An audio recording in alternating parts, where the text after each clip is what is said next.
What to know before you buy a house, Jason Christiansen. I could have qualified. I could have interviewed somebody who knew what he was talking about, but you were available. I was here. Someone who's smart, someone who's available. It's like dating, right? That's right. Yeah, the supermodel was just not available. Not available. That's why I got on a date, right? I could tell you a story about that video Chuck I'm watching. It's all kinds of entertaining, but I guess we probably won't go there for this video. So let's talk about getting pre-qualified. Yeah. Yes, please. Let's do it.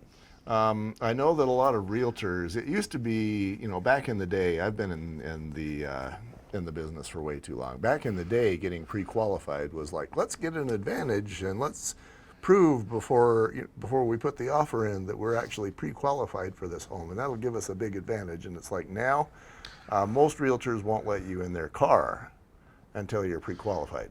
Yeah, it's actually, if I was a real estate agent, like I would maybe email you homes. If it was super convenient, I might show you a home if I was showing someone else. But other than that, I would never submit an offer without a pre-approval letter. Yeah, I wouldn't do it. From the realtor's standpoint, why would they be showing you homes when they don't know that you can buy it? Right, exactly.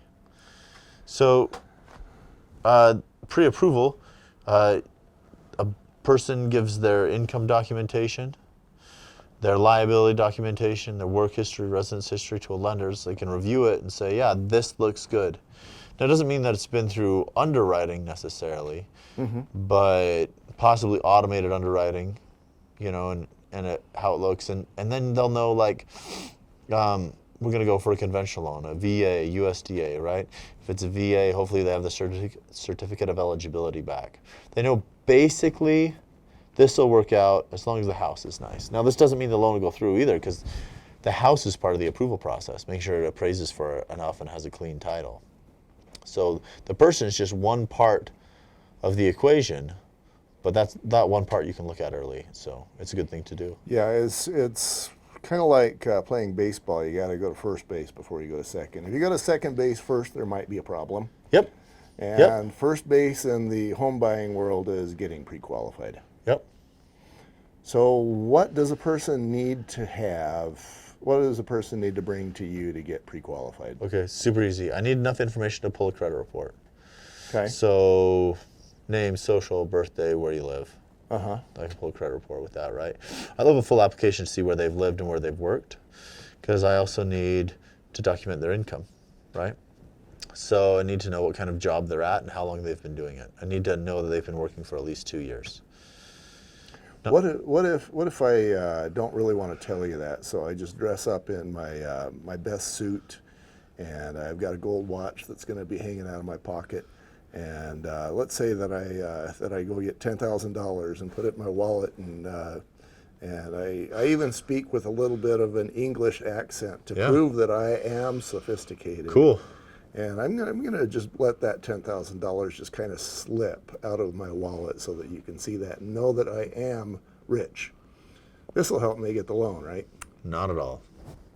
Not at all. Because I like to tell people, like, we've got a fourth grade person with a fourth grade education reviewing the documentation. If it doesn't line up and make sense, if I can't show it on paper, it just doesn't exist.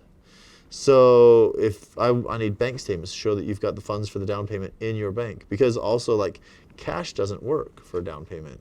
Can't prove that it's yours. Can't prove that there's not another liability associated with that money. Maybe you borrowed the money. You can't borrow money for a down payment unless it's secured against certain assets. Anyway, so need to know, because a pre-approval should let the agent who's selling the house know that this person actually can buy the house. So a lot of the underwriting qualifications should be met, even if it isn't reviewed by an underwriter.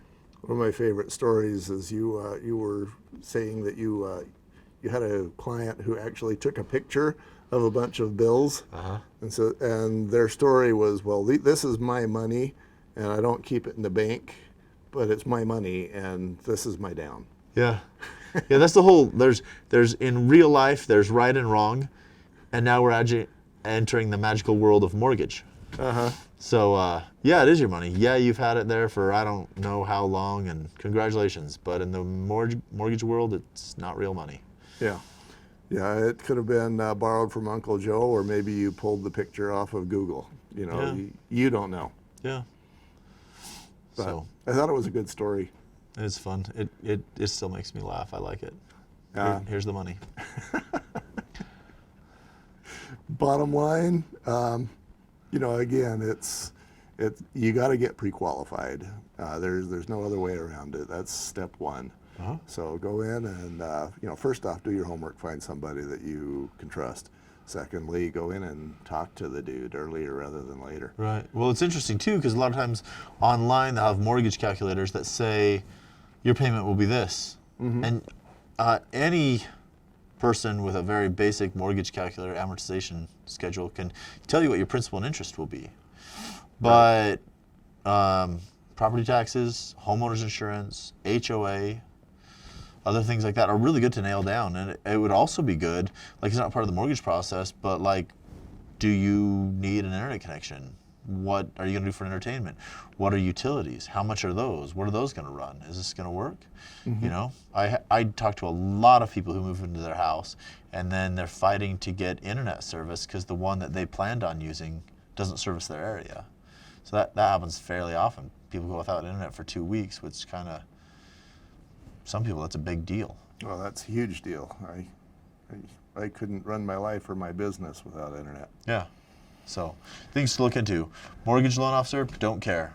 But yeah, find out what the utilities and services are in the area. But talk to your loan officer to see what homeowners insurance payment likely is going to be, what taxes are going to be, because those will most likely be paid with your mortgage payment. Yes. I could tell a story about that one too, but not in a 5-minute segment. Okay, thanks, Jason.